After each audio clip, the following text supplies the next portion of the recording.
इन होनहारों के कारनामों की फेहरिस्त अभी थमी नहीं है। नागौर के छोटे से कस्बे में इन युवाओं ने बिना सरकारी मदद के बड़ी कामयाबी हासिल की है।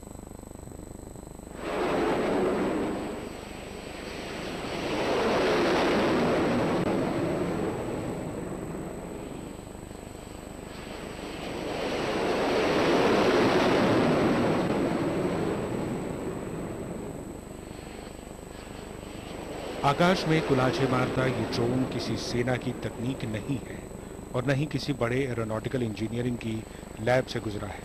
ये ड्रोन भी इन दो होनहार युवा वैज्ञानिकों ने बनाया है। ये कैटापुल्ट पावर्ड प्लेन है। तो हम लोगों ने जो ड्रोन बनाया है उसके लिए सबसे पहले हम लोगों ने 0 लेवल से शुरू किया। तो हम लोगों ने शुरुआत में देखा कि कोई भी चीज को मतलब प्लेन को कैसे उड़ाया जाए, तो उस चीज के लिए हम लोगों ने छोटे से शुरू किया था।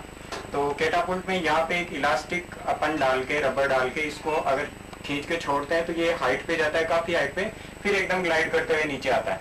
तो यहाँ से हमने बेसिक कॉन्सेप्ट सीखा था कि how to fly a plane. और उसके बाद में हम लोगों ने फिर ये जो डेल्टा विंग का है इस पे भी हम लोगों ने ट्राई किया था और इस पे भी काफी अच्छी हमें सक्सेस मिली थी। एक्रोबेट भी कर पा रहा था आसानी से। तो इस प्रकार से हम लोगों ने ये किया। तो यहाँ से सीख के 0 लेवल से फिर ड्रोन पे काम किया। उत्तरांचल में बाढ़ त्रासदी के बाद इन युवाओं ने ड्रोन बनाने की ठान ली और किसी भी दुर्गम स्थान पर लैंडिंग कराने के लिए मानव रहित विमान बना डाला। कैमरे की मदद से इस विमान को किसी भी जगह से संचालित किया जा सकता है। इसका आइडिया हमें सबसे पहले जो उत्तराखंड त्रासदी का जो केस हुआ था अपने देश में, तो उस समय टीवी देखते टाइम हम लोगों को काफी लगा कि जहाँ पे रिमोट हाइट पे एरिया है, जहाँ पे जो दुर्गम स्थान है वहाँ पे हेलीकॉप्टर, जो पायलट वाले हेलीकॉप्टर वगैरह है, वो वहाँ पे आसानी से नहीं पहुँच पा रहे हैं और बारिश वगैरह कई सारी दिक्कतों की वजह से उनको काफी वेट करना पड़ रहा है। उस टाइम से हम लोग दिमाग लगा रहे थे कि कैसे हम लोग इसमें कोई इनोवेशन करें और कुछ ऐसी चीज बनाएं जो वहाँ पे बहुत अच्छे से काम आ सके। उसके अलावा भी कई सारी जगहों पे जो यूज की जा सकते हैं। इस ड्रोन को बनाने के लिए इन युवा वैज्ञानिकों ने कड़ी मेहनत की है। इंजन को इन्होंने बाहर से मंगाया है, लेकिन बाकी ड्रोन में लगे सभी सामानों को इन्होंने घर में ही बनाया है। इस ड्रोन को बेहतर और उन्नत बनाने के लिए भारत सरकार से मदद की दरकार है। और ये जानते हैं कि राम कुमार को ड्रोन बनाने की प्रेरणा कहां से मिली और इसका उपयोग कहां हो सकता है। ड्रोन बनाया है तो इसमें अभी हम लोगों ने घरेलू सामान यूज करके इसको बनाया है।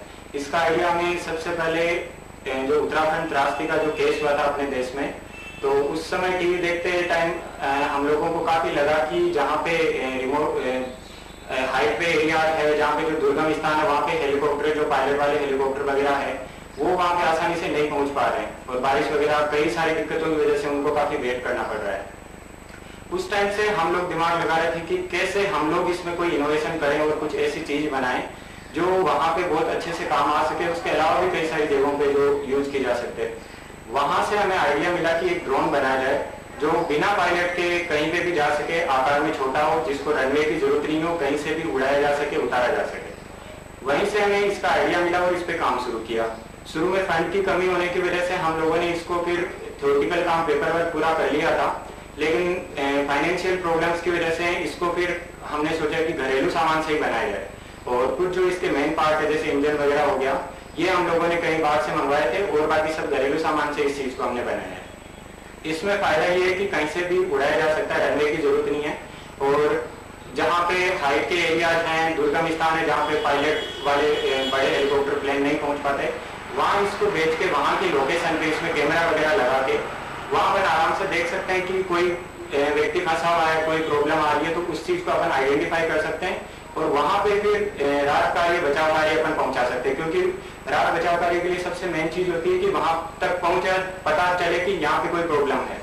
इसके अलावा इसमें ये सुविधा रहेगी कि जैसे सीमा निगरानी अपने को करनी है, तो उसके लिए भी ये बिना पायलट के रहेगा, कम पावर कंजप्शन पे उड़ पाएगा और काफी दूर तक जा सकता है। तो इसमें अब हमारा आगे का प्लान ये है कि इसको थोड़ा और मॉडिफाई करेंगे हम लोग। इसमें SD camera, infrared camera, sensor वगैरह, थर्मल हीट सेंसर और जीपीएस ट्रैकिंग सिस्टम इसमें इंस्टॉल करने वाले हैं।